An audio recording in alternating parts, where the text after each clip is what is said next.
কোরআনকে ভালোবাসবো, কোরআনকে বুঝবো, কোরআনকে মানবো, কোরআনের দল করব। যারা কোরআনের দল করবে আল্লাহ রব্বুল আলামিন তাদেরকে ডাক দিয়েছেন, ও বান্দা কোরআনের দল করো, কোরআনের কথা শোনো।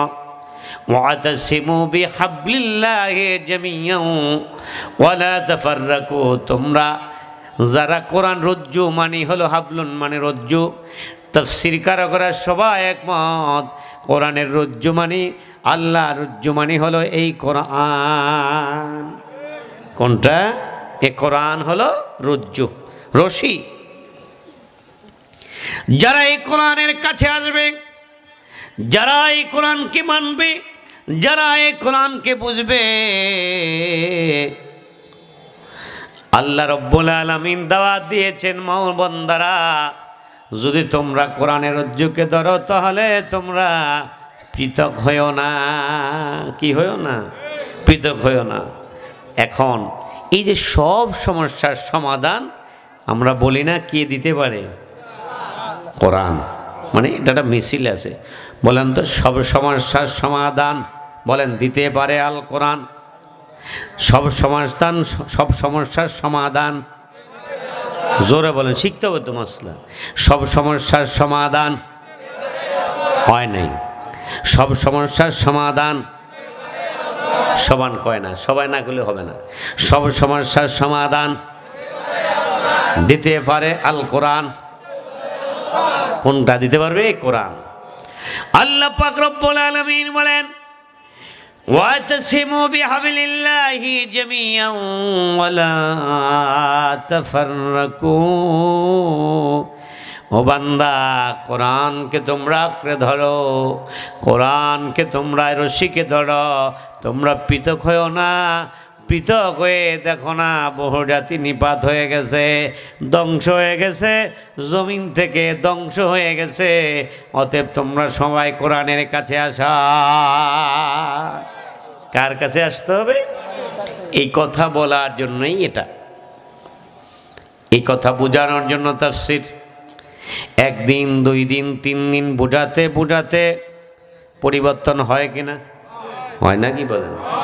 আল্লাহ রাব্বুল আলামিন বলেন, ও বান্দা তোমরা উপদেশ দিতে থাকা, বয়ান করতে থাকা। ফাযাক্কির ইন নাফাতিয যিকরা, তোমরা উপদেশ দিতে থাকা, দেখবা ওই বান্দাদের উপকার হয়ে যাবে। এই জন্য মাহফিল চলমান রাখতে হবে আমাদেরকে, বন্ধ করে দিলে হবে না।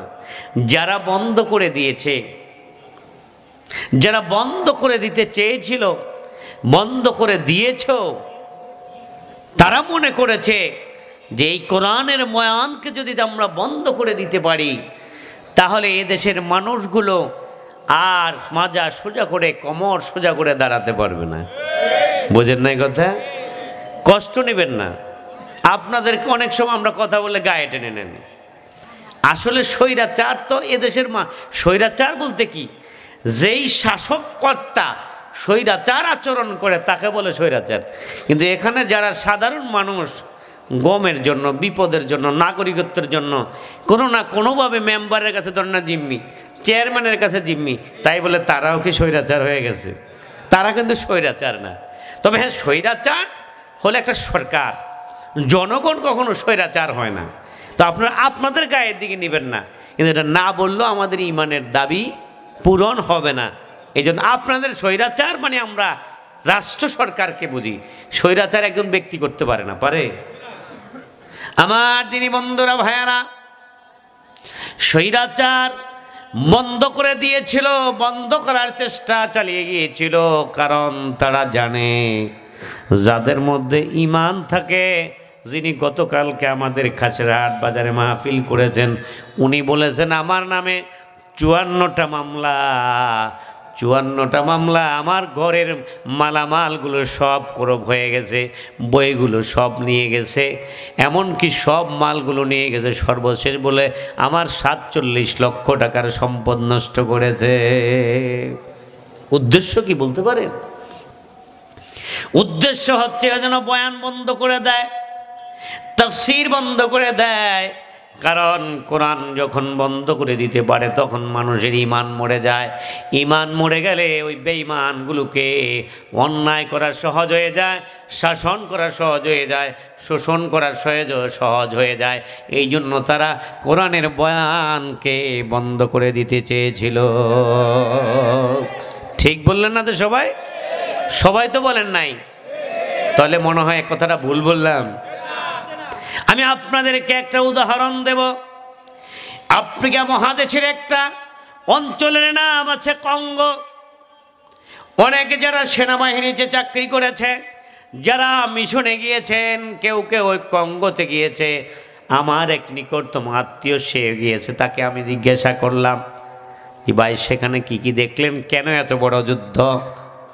উনি বললেন, ভাই ওই রাষ্ট্রের মধ্যে মাটির মধ্যে, খালের মধ্যে, বালির মধ্যে পাওয়া যায় বড় বড় স্বর্ণের চাকা, ডায়মন্ডের চাকা পাওয়া যায়। কিন্তু এই দেশের মানুষগুলো ভাত খেতে পারে না। এমন টিউবওয়েল 2-4-5 মাইলের মধ্যে কোনো টিউবওয়েল খুঁজে পাওয়া যায় না। এটা কারণ কি রে ভাই? এত স্বর্ণ, এত অলংকার, মাটি খুঁড়লে যদি স্বর্ণ পাওয়া যায়, ও দেশের মানুষগুলো তো স্বর্ণের থালে ভাত খাবে। ঠিক বলেন আপনারা? কিন্তু তা না করে তারা কেন এত বিপদ আপদে রয়ে গেল? তখন সে বলল যে আমেরিকা আর জার্মান দুইটা গ্রুপকে সাপোর্ট করে, যাতে করে এরা দোনো গ্রুপকে মারামারি হানাহানি করতে থাকে। হানাহানি মারামারি লাগিয়ে দিয়ে ওদেরকে মদ দেয় ফ্রি, কিন্তু টিউবওয়েল পায় না একটাও ফ্রি। কোনটা পায়? মদ পায় ফ্রি। মদের দাম পানির চেয়ে অনেক কম। এটার উদ্দেশ্য কি? উদ্দেশ্য হচ্ছে যখন তারা জ্ঞান কমে যাবে, কমন সেন্স থাকবে না, বিবেক থাকবে না, বুদ্ধি থাকবে না, তখন তাদেরকে বছরকে বছর শাসন করা তাদের পক্ষে সহজ হয়ে যাবে। আর যদি বিবেক হয়, জ্ঞান হয়, তাহলে ওই ছোট্ট ছোট্ট পাখিগুলো আবাবিল পাখির মতো বাংলাদেশটাকে নতুন করে স্বাধীন করে ফেলে। সবাই ঠিক বলেন নাই? হয় নাই? জোরে বলেন তো কথাটা ঠিক না বে ঠিক? মানুষ এগুলো কিছু পোলাপান, এগুলো ছোট না বড়? ছোট না? কারো বয়স 12-13 আছে। আমার বন্ধুরা, ভাইয়ারা, এটা কারণ কি? এটার কারণ হচ্ছে তাদের মধ্যে কোরআনের এলেম ঢুকে গেছে। কোরআনের এলেম ঢুকে গেলে তার মধ্যে দেশাত্মবোধক তৈরি হয়, মহব্বত হয়, জনগণের প্রতি মহব্বত হয়, বিবেক তাকে তারা দেয়। যখন কোরআনের এলেম থাকে না, তখন ওই মানুষের মধ্যে আর বিবেক থাকে না।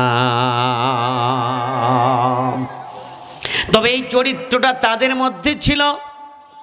কোন চরিত্র? যারা কোরআনকে বন্ধ করে দিতে চেয়েছিল, কোরআনের বয়ানকে বন্ধ করে দিতে চেয়েছিল।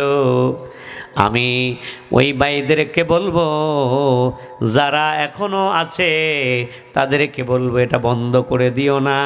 বন্ধ করে দিলে আমার ক্ষতি হবে না, বরং এই গোটার জাতির ক্ষতি হয়ে যাবে। বুঝবা ওই কঙ্গোর মতো বহু বছর পরে আপনি দেখতে পাবেন, যেই ভারতই আমাদের বিরুদ্ধে লেলিয়ে দেওয়া হয়েছে, ওই ভারত আমাদেরকে প্রদেশ বানা দেবে, গোলাম বানিয়ে দেবে। সেদিন আর স্বাধীনতা থাকবে না, চতুর্দিক থেকে ঘিরে ফেলবে। আমাদের রাষ্ট্রের উপর বুকের দিয়ে তাদের ট্রেন যায়, কিন্তু আমাদের মাত্র 7-8 কিলোমিটার পথ দিয়ে যদি করিডোর দেওয়া হয়, তাহলে আমরা নেপাল থেকে একটা গরু আনতে পারি, যেই গরুর দাম বাংলাদেশের চেয়ে অর্ধেক কম। বলছেন না, আমরা কিন্তু সেখানে সেটা দেব না। নেপাল যাওয়ার জন্য যদি একটু পথ দেয় আমাদেরকে, তাহলে আমরা নেপালের সাথে ব্যবসা করতে পারি। বোঝেন না কথা? তারা আমাদের বুকের উপর দিয়ে কিলোমিটার, হাজার হাজার কিলোমিটার ব্যবহার করবে, কিন্তু আমরা তাদের 50 কিলো ব্যবহারের অধিকার আমাদের নাই। তারা কি আমাদের বন্ধু? জোরে বলেন বন্ধু। কোনোদিন বন্ধু হতে পারে না। এরাই আপনার, আমি একটু ব্যাখ্যা করব, রাজনীতি মনে করবেন না। আমরা যদি না বুঝাই কারা বুঝাবে? আমরা যদি বন্ধ করে দেই তাহলে দেশে কারা কথা বলবে? কথা বলবে তো ওই মিথ্যাবাদীরা, কথা বলবে তো যারা জালেমেরা। আমাদের কথার সাথে কাজের মিল থাকে, কারণ আমাদের কথার সাথে সবচেয়ে বড় দোষ, সবচেয়ে বড় সহজ চাকরি হলো ইমামতি। আর যাওয়ার জন্য সহজ চাকরি, সবচেয়ে চাকরি তাড়াতাড়ি যাবে কোনটা বলেন তো দেখি? কোন ইমাম সাহেব যদি আল্লাহ এমন না করুক, আল্লাহ এমন না করুক, জোহরের আগে যদি কোনো কারণে একটা অকারেন্স ঘটায়, বলেন তো জোহরের নামাজে ইমামতি করতে দিবেন কিনা? এর চেয়ে সহজ মানে চাকরি যাওয়ার আর কোনো উপকরণ আছে? আমার চাকরি, সরকারি চাকরি বাদ দিতে হলে সরকারের বহু 20 বছর চলে যাবে, বললে আমাকে বাদ দিতে পারবে না। কথা বুঝতে পেরেছে? এটা বুঝালাম কেন? কারণ ইমাম ওরা হলো শ্রেষ্ঠ মানুষ, শ্রেষ্ঠ সন্তান। ওরা কথা বললে মানুষ গ্রহণ করে। আমার বন্ধুরা, ভাইয়েরা, ওই ভারত আমাদের বন্ধু নয়। আর আমরা যারা ভুল পথে আছি, আমরা যারা ভুল পথে আছি তাদেরকে কে ভুল পথে নিল একটু বুঝাই। আমরা যারা, মনে কষ্ট নেবেন না, আপনার খায় আপনার পরে একটু বোঝানোর জন্য বলি, আমাদের দেশে কয়েকটা দল আছে না নাই? জোরে বলেন আছে না নাই? আওয়ামী লীগ আছে, বিএনপি আছে, জামাত আছে না নাই? আমার বন্ধুরা, ভাইয়েরা, বিএনপি হলো ইংরেজি শব্দ, বাংলাদেশ ন্যাশনাল পার্টি। এটার আগে কোনো কিছু ছিল না, পরেও কিছু ছিল না, নাম হলো বিএনপি। কিন্তু জামাত ইসলামের আগে নাম ছিল জামাত ইসলামী বাংলাদেশ, এখন হয়েছে বাংলাদেশ জামাত ইসলামী। একটু পরিবর্তন হয়েছে, আর কোনো দলের পরিবর্তন নাই। আর বাংলাদেশের যে সবচেয়ে প্রাচীন দল, ওই দলের প্রথম নাম ছিল মুসলিম লীগ। কথা কি বুঝতে পেরেছে? মনে কষ্ট নেবেন না, বোঝানোর জন্য বলি। হ্যাঁ, প্রথম নাম হলো কি?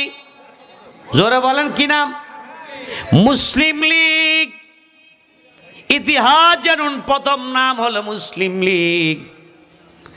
এই দাদা বাবুরা বাংলার কিছু মধ্যমপন্থী লোকদেরকে বলল, ও ভাই, এটার নাম এখন আর মুসলিম লীগ লেখো না, বরং এটার সাথে লাগাও মুসলিম আওয়ামী লীগ।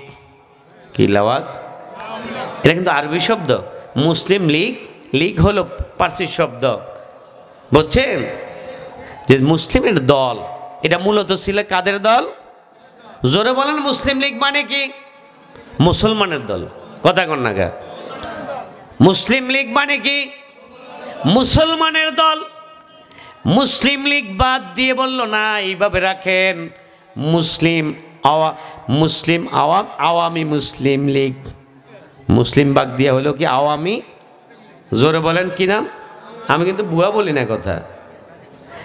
মুসলিম লীগ থেকে বাদ হয়ে হলো আওয়ামী মুসলিম লীগ। অতঃপর দাদা বাবুরা আমাদের বাংলার স্বাধীনতার স্থপতিকে আবার ব্যবহার করলো। যখন ভাসানীর আমলে ছিল আওয়ামী মুসলিম লীগ, ভাসানী যখন চলে গেল, আমাদের বাংলার স্থপতি আপনাদেরও নেতা, আমিও তাকে শ্রদ্ধা করি, রাজনৈতিক নেতা হিসেবে তার ভাষণকে মূল্যায়ন করি। ওই নেতাকে দিয়ে বাদ দিয়ে দিলেন, সব বাদ দিয়ে দিলেন, মুসলিমও বাদ দিয়ে দিলেন, বাদ দিয়ে রাখলেন এখন হলো আওয়ামী লীগ। কোনটা বাদ গেল? কোনটা বাদ গেছে? জোর এখন কোনটা? কোনটা বাদ গেছে? আসিল যেটা বাদ গেল। কথা কন না। আমি কি মিথ্যা বলছি? ইতিহাস আপনারা জানেন। আমিও কিন্তু রাষ্ট্রবিজ্ঞান পড়েছি। আমার ইন্টারে রাষ্ট্রবিজ্ঞান ছিল, কেউ পড়তো না, কিন্তু আমি পড়েছি। মানে এটা ঐচ্ছিক সাবজেক্ট, কে পড়তো না, আমি পড়তাম। তো সেখান থেকে শিখছি। আমি কিন্তু কোনো রাজনৈতিকভাবে শিখি নাই। প্রথমে ছিল মুসলিম লীগ, এরপর হলো আওয়ামী লীগ, এরপরে হলো আওয়ামী মুসলিম লীগ, এরপরে হলো জোরকন। তো আসলটা বাদ দিয়া নকল দিয়ে আমাদেরকে ওই হিন্দু দাদা বাবুরা আমাদের রাষ্ট্রটাকে মূলত হলো নিতে চেয়েছেন, আর কিছু না, আর কিছু না। তারা চায় আমার এই ভূখণ্ডটাকে তারা তিন দিক থেকে তারা আমার এই রাষ্ট্রটা যদি স্বাধীনভাবে চলে, ওদের বাইরে চলে, তাহলে ওদের 7 সিস্টার বাদ পড়ে যাবে। এই জন্য সব সময় মাথার মধ্যে কিলিবিলি করে বাংলাদেশ নিয়ে খেলতে চায়। এই জন্য মানুষ ঘুমোয় বাংলাদেশে, পাওয়া যায় কোন দেশে? মারছে কিন্তু মার অন্যায় করছে জাহাঙ্গীরে, মার খায় কে? আলমগীরে। ইজুলে বলেন ঠিক কিনা? গুম হয়ে দেশে পাওয়া যায় কোথায়? জোরে বলেন কোথায়? আমি আপনাদেরকে বলি ভাই রাজনীতিরা, আমার দেশের আমার কোনো ভাইয়ের ক্ষতি হোক এটা আমি চাই না। আমার জীবনে আমি কেউ যদি আমাকে আঘাত করেছে, ভাষা দিয়ে আঘাত করেছে, অন্যায় করেছে, আমি কোনোদিন তাকে সালাম ছাড়া জীবনে আর কিছুদিন দেই না। আমাদেরকে যে খারাপ ব্যবহার করে না হুজুর, আমনে কিছু করে নাই, আমনে কিল্লাই, আমনে আওয়ামী লীগের ফিডাবেন কিল্লাই। অনেকে আওয়ামী লীগের ফিডান না, আসবে সেই কথা নিয়ে আজকে আলোচনা করব। আমার বন্ধুরা ভাইয়ারা, এক রমজানের প্রথম রমজানে আমাকে তারাবি পড়তে দেওয়া হলো না। মিছিল করলো এক গ্রুপ, রমজানের মিছিল, আর আরেকজনে ধরল ব্যানার। আমাদের এক আলেম বাধা দিল, আমি কিছুই করলাম না, কিন্তু ক্লাবে নিয়ে বসিয়ে রাখা হলো আমাকে। আমি এটা বুঝাইলাম এই জন্য যে আমি আমি আমি যদি ক্ষমা করে দিতে পারি, আপনারা কেন করবেন না? আমার দিনী বন্ধুরা ভাইয়ের আমার, ও মুসলমানেরা জেনে রাখো, বাংলাদেশে গুম হয় পাওয়া যায় ইন্ডিয়া, তাহলে উদ্দেশ্য খারাপ। ওরা চায় আমাদের রাষ্ট্রটার ভূখণ্ডটাকে, স্বাধীনতাকে নস্যাৎ করে এই রাষ্ট্রটাকে তারা তাদের রাষ্ট্র বানানোর জন্য চায়, আপ্রাণ চেষ্টা চালিয়ে গেছে। এখনও পরে আর মনে করে টুস্কুর করে পাঠিয়ে দেবে, ওটা আর বাংলার জমিনে হবে না, হবে না, হবে না। ওটা বলে গিয়ে তওবা করে আল্লাহর কোরআনের পথে আমরা এগিয়ে যেতে হবে। বাংলাদেশকে ভালোবাসলে ইন্ডিয়াকে কখনো ভালোবাসবেন না, কারণ ওরা কোনোদিন এই রাষ্ট্রকে চায় নাই। চাইছে যদি তাই হতো, তাহলে আমি আপনাকে আবার বলি, স্বাধীনতার স্থপতি বঙ্গবন্ধু শেখ মুজিবুর রহমান স্বাধীনতার পরে যখন তাকে পাকিস্তান থেকে মুক্ত করা হলো, তখন বলল ততক্ষণ পর্যন্ত আমি বাংলার জমিনে ঢুকবো না, যতক্ষণ না ভারতের সৈনিকেরা আমার রাষ্ট্র ছেড়ে না দেবে। ভারত আমাদের কোনোদিন চায় না। বঙ্গবন্ধু তাহলে এই কথা বলতেন না, ওই সৈনিকগুলো না আসা পর্যন্ত আমি আমার দেশে যাব না। কথা বুঝতে পেরেছেন? যেটা ভালো কাজ করেছে ওটা বলতেই হবে। আমার বন্ধুরা ভাইয়েরা, এই সব কথা বলার একটা কারণ আছে। আজকের যে আমার আলোচনার কেন্দ্রবিন্দু, সে আলোচনার কেন্দ্রবিন্দু হলো এই ভূমিকা দিয়ে আমি মূল আলোচনায় চলে যাব। আমার দিনী বন্ধুরা ভাইয়েরা, কেন কোরআন বন্ধ করতে চায়? কেন কোরআনের বয়ান? ওরা মামলা 54টা মামলা খায়, কেন আলেমেরা কথা বলতে পারে নাই? কেন আলেমদের ইমামতি চলে যায়? কেন আলেমেরা নিবৃত্তি হয়? এটার মূল কারণ হলো, যখন আলেমেরা কোরআনের কথা বলে, নারায়ে তাকবীর দেয়, আল্লাহু আকবারের ধ্বনি যখন দেয়, তখন মুমিনের অন্তর থেকে শয়তান দূরবর্তী হয়ে যায়। শয়তান যখন দূরবর্তী হয়ে যায়, তখন মুমিনের কলবের মধ্যে স্থান নেই আল্লাহর কোরআন। কে স্থান নেই? আমার বন্ধুরা ভাইয়েরা, আমি বলতেছিলাম, যেই লোকটা আমাকে ক্লাবের মধ্যে বসিয়ে প্রথম তারাবি পড়তে দিল না, আমি তাকেও পর্যন্ত বহুবার দেখেছি সালাম ছাড়া কিছু দেই নাই, কারণ আল্লাহ রব্বুল আলামিন বলেছেন ইদফা বিল্লাতি হিয়া আহসান ফাইদাল্লাযী বাইনাকা বাইনাহু আদাওয়াতুন কাআন্নাহুম ওয়ালিয়ুন হামীম। আল্লাহু আকবার। আল্লাহ রাব্বুল আলামিন বলেন যে তোমার সাথে খারাপ ব্যবহার করবি তার সাথে তুমি ভালো ব্যবহার করো, যদি ভালো ব্যবহার করতে পারো। দিলেন না মুসলমান নারীরা ও পুরুষরা, তোমরা শুনে রাখো, এই নারীদেরকে আমি রব্বুল আলামিন আমার সৃষ্টি হিসেবে বানিয়েছি। আর জেনে রেখো, যদিও এই নারীদেরকে আমি বানিয়েছি, এই নারীদেরকে আমি তোমাদেরকে আনুগত্য করে দিয়েছি, আর তারা সন্তান ধারণ করবে, তোমাদেরকে সঙ্গ দেবে, তোমাদেরকে সাথী হিসেবে কবুল করবে। আর আমি তোমাদের এই নারী জাতিদেরকে আমি একটা বানিয়েছি, তাদেরকে মায়ের জাতি বানাইয়া দিয়েছি। কোন জাতি? মায়ের জাতি বানিয়ে দিয়েছি। আমার দিনী বন্ধুরা, ভাইরা, আরব ভূখণ্ডে যখন নারীদের কোনো মর্যাদা ছিল না, নারীদের কোনো অধিকার ছিল না, নারী কন্যার সন্তান জন্ম হলে ওই সন্তানগুলোকে জীবন্ত মাটির মধ্যে পুঁতে রাখা হতো। আল্লাহর নবীর জামানায় যেই সাহাবী, একজন সাহাবী দাহিয়াতুল কলবি, যেই সাহাবী ছিল অত্যন্ত সৌন্দর্যমণ্ডিত, এত সুন্দর চেহারার ছিলেন, যেই সাহাবীর আকৃতি ধারণ করে জিবরাইল আমিন আল্লাহ নবীর সাথে সাক্ষাৎ করতে আসতে,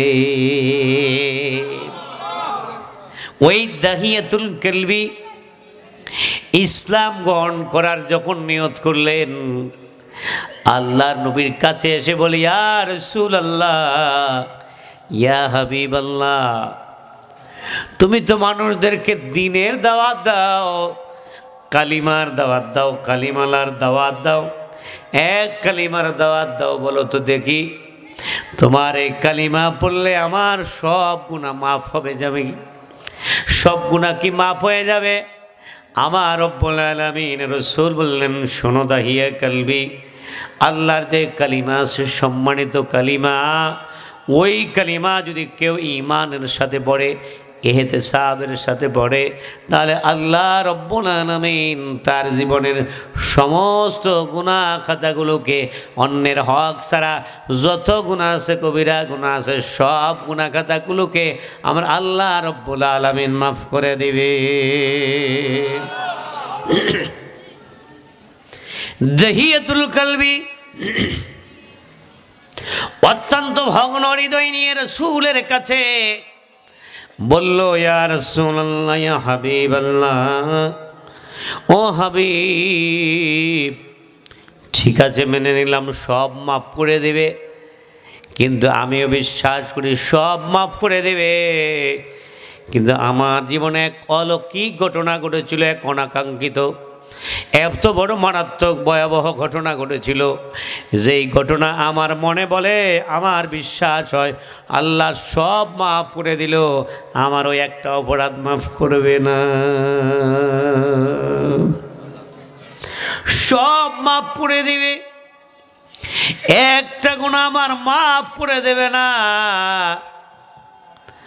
বান্দা সব মাফ চায়, কিন্তু একটা গুনাহ নিজের থেকে বিশ্বাস নাই যে আমাকে মাফ করবে না।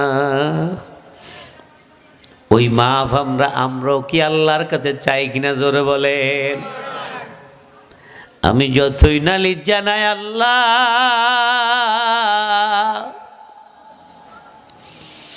দরবারে তোমায় আসল কথা হয়নি বলা, ফরওয়ারদিগার,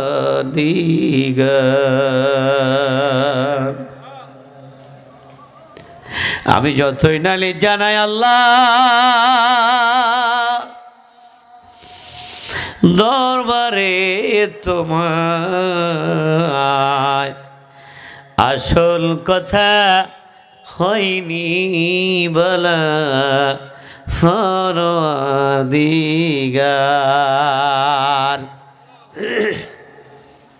সে আসল কথা হলো গুনার কথা আমাদের বলা হয় না।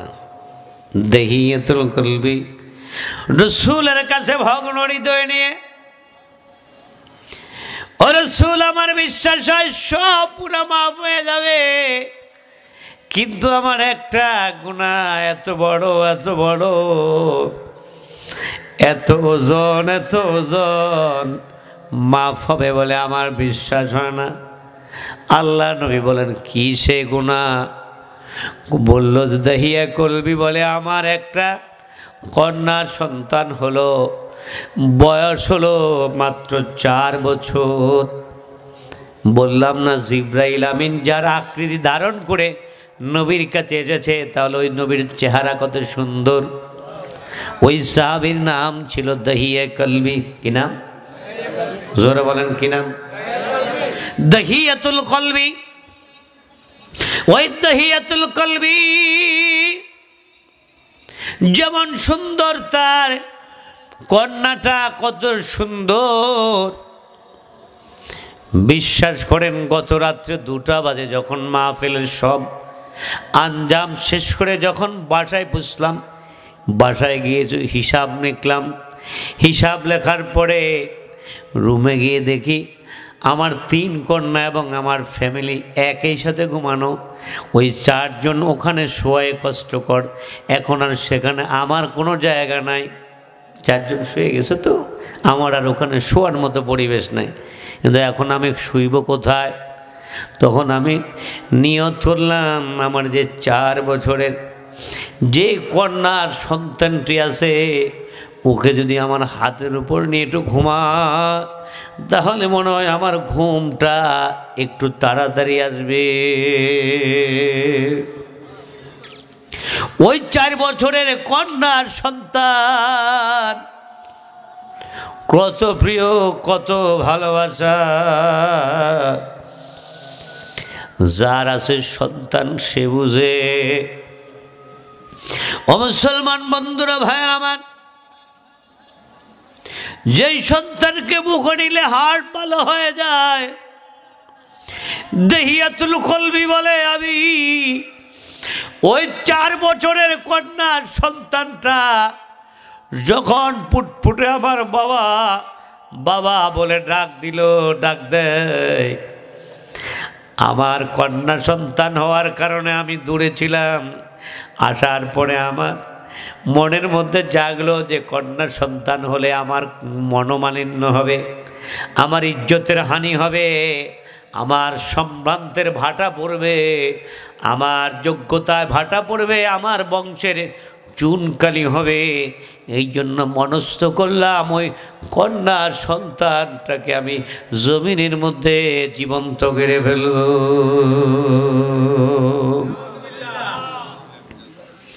আমার দিদি ভাইয়েরা বন্ধুরা আমার, আল্লাহর নবী দাহিয়া কলবির দিকে এইভাবে তাকায়া গালে হাত দিয়ে মলিন করে চেহারাটা দাহিয়াল কলবির দিকে তাকায়। ও দাহিয়া কলবি কি বলো? বিশ্বাস করেন কিছুদিন আগে আমার বন্ধু বাচ্চু হালাদারের 3 বছরের ছেলেটি পানির পড়ে মারা গেল। এই ধরনের বাচ্চারা যখন মারা যায় আমি হার্টে খুব ব্যথা পাই। মাহফিল করলো এত ব্যথা পায় না, মাহফিল করলেও এত ব্যথা পায় না, শরীর ব্যথা হয় কিন্তু হার্ট ব্যথা হয় না। কিন্তু এই ধরনের বাচ্চারা যখন মারা যায় আমার সন্তানগুলোর কথা মনে পড়ে যায়। নবী দাহিয়া কলবির দিকে তাকায়া চোখের পানি ফেল ফেল করে নবী কাঁদে, দাহিয়াতুল কলবি কান্দে, বলে আমি মনস্থ করলাম ওই কন্যা সন্তানটাকে নিয়ে যাব। তার মাকে আমি বললাম, ও আমার প্রিয়তমা, আমার সন্তান নিয়ে আমি বেড়াতে যাব তার নানা বাড়ি, ওকে সাজিয়ে দাও, গুজিয়ে দাও। আর তার কোমরের মধ্যে শাবল নিয়ে নিলেন। যখন বাড়ি থেকে খুব লোকালয় চলে গেলেন, বাড়ার পাদদেশে দেহিয়াতুল কলবি মাটি করে দেহিয়ে কলবির বালু ছিটকে ছিটকে দাড়ির সাথে লাগে। ওই 4 বছরের কন্যা সন্তান বাবার দাড়িগুলো থেকে বালি ছিটকে ছিটকে ছড়িয়ে দেয় আর বলে, বাবা কেন তুমি এটা করো, কেন এত কষ্ট করো? তোমার তো বেশ কষ্ট হয় রে বাবা, তুমি কেন এত কষ্ট করছো? ঘামাচ্ছে তোমাকে, ঘামগুলো মুছে দেয়। দহিয়াতুল কলবি বলে, আমি কোনো জবাব দেই না। প্রচন্ড আমার হৃদয়, আমার হৃদয়টা তো পাষাণ হয়ে গেল, জবাব দেই না। আমি তাকে কোনো উত্তর করি না। যখন অনেক খোঁড়া হয়ে গেল, আমি তাকে ওঠার মধ্যে ফেলে দিয়ে যখন মাটি চাপা দিচ্ছিলাম, মেয়ে আর বুঝতে বাকি রইল না, গর্ত করলো আমার জন্য বাবা, বুঝতে আর বাকি রইল না। এমন সময় মেয়ে বলে, বাবা আমি জন্মগ্রহণ করার কারণে তোমার যদি লজ্জা হয়, বাবা এদেশে থাকবো না, তোমার লোকালয় থেকে থাকবো না, বহু দূরে ভিক্ষা করে খাবো, তোমার সম্ভ্রান্ত আমি নষ্ট করব না। বাবা তুমি আমাকে মেরো না গো, বাবা মেরো না। দহিয়াতুল কলবি বলে, আমার এত প্রচন্ড হৃদয়, আমার মন্ত্রে একটু বিগলিত হলো না। কেন হলো না জানো? মায়ের জাতি। আল্লাহ নবী বলেন, সব মাফ করে দেবে, সেই গুণও মাফ করে দেবে। আল্লাহ বলেন, ওইদাল মাউদাতুস সুইলাত বিআইয়ি জানবিন কুতিলাত। হাসরের ময়দানে আল্লাহ বলেন, আমি ওই বালিকাদেরকে আমি উঠাবো, উঠিয়ে বলবো কোন অপরাধীদেরকে মারা হলো। ও মহিলারা, ও আমার বাবারা, ভাইয়েরা, শুনে রাখো, আমি ওই নারীদের নামের, নারীদের অধিকার নিয়ে আমি কথা বলবো কোরআন হাদিসের আলোকে। আল্লাহ যদি তৌফিক দান করে, আপনারা কি শুনতে রাজি আছেন? শুনবেন তো ইনশাআল্লাহ? আল্লাহ কবুল করুক বলি আমিন। একটু দুহাত তুলে নারায়ে তাকবীর, লিল্লাহে তাকবীর, লিল্লাহে তাকবীর। আল্লাহ কবুল করুক বলি আমিন। আমার দিনী ভাইয়ের, আমার বন্ধুরা, আমার আমি আর ভূমিকায় যাব না। এই সূরার শানে নজরুল আরব ভূখণ্ডের মধ্যে যখন নারীদের কোনো অধিকার ছিল না, নারীদের কোনো মানবাধিকার ছিল না, নারীদের কোনো মর্যাদা ছিল না, এমন সময় আল্লাহ পাক রব্বুল আলামিন এই সূরা নাজিল করে তাদের অধিকারকে জানিয়ে দিলেন। শুধু নারীর অধিকার নয়, নারী হলো একজন পুরুষের দেহের একটা অংশ, ঠিক কিনা? ঠিক কিনা? নারী হলো পুরুষের একটা বড় অংশ। কিভাবে জানেন কি না? জানেননি? কোনটা? বাবা আদম নবীর বাম পাজর থেকে একখানা হার নিয়ে আল্লাহ পাক রব্বুল আলামিন তাকে বানালেন, ঠিক না? আসুন আমরা কোরআনে কারীম কি বলছে অনুবাদ করি।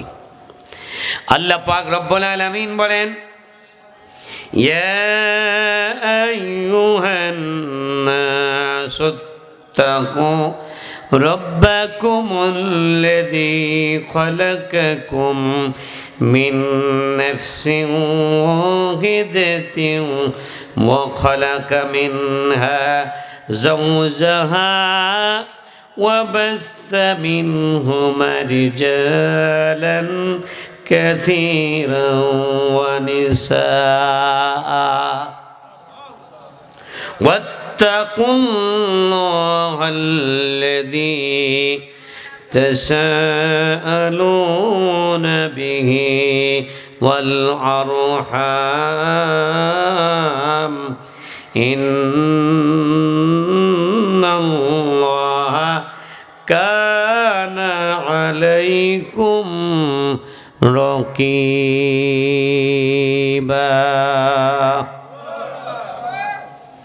আমার দিনে বন্ধুরা ভাই আমার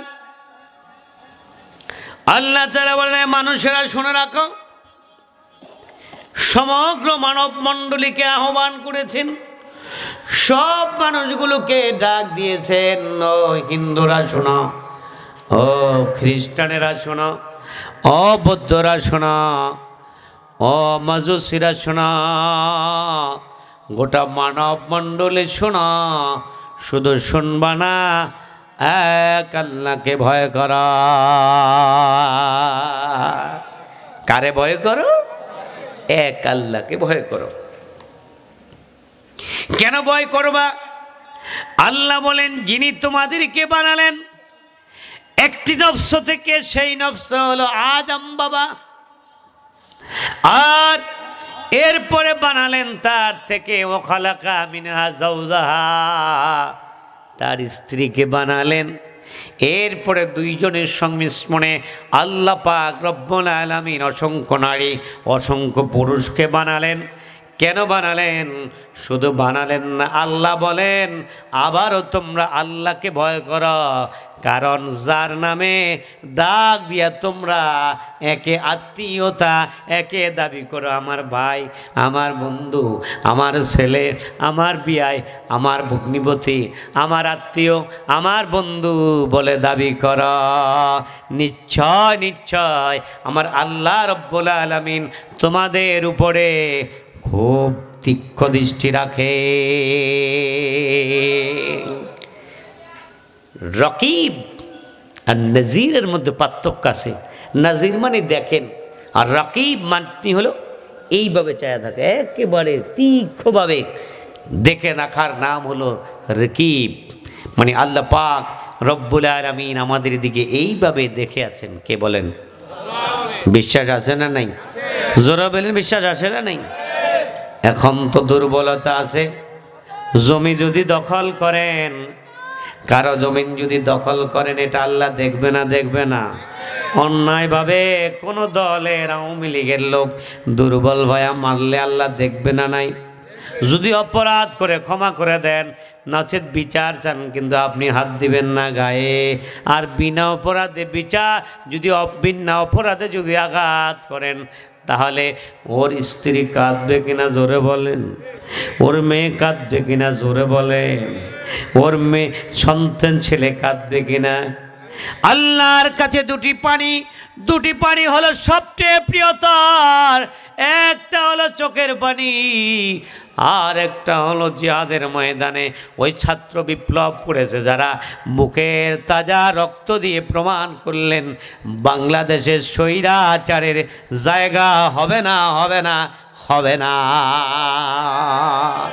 ঠিক কিনা আমার বন্ধুরা ভাই আমার আল্লাহ রব্বুল আলামিন বলেন তোমরা আল্লাহকে ভয় করো কাকে ভয় করবেন কেন ভয় করবেন কারণ তিনি আপনাকে বানালেন ওই হিন্দুদেরকেও বানালেন মুসলিমদেরকেও বানালেন বৌদ্ধদেরকেও বানালেন খ্রিস্টানদেরকেও বানালেন ইহুদিদেরকেও বানালেন উপজাতির চাকমা মারমালার মা যত জাতি আছে সব জাতিকে আল্লাহ রব্বুল আলামিন বানিয়েছে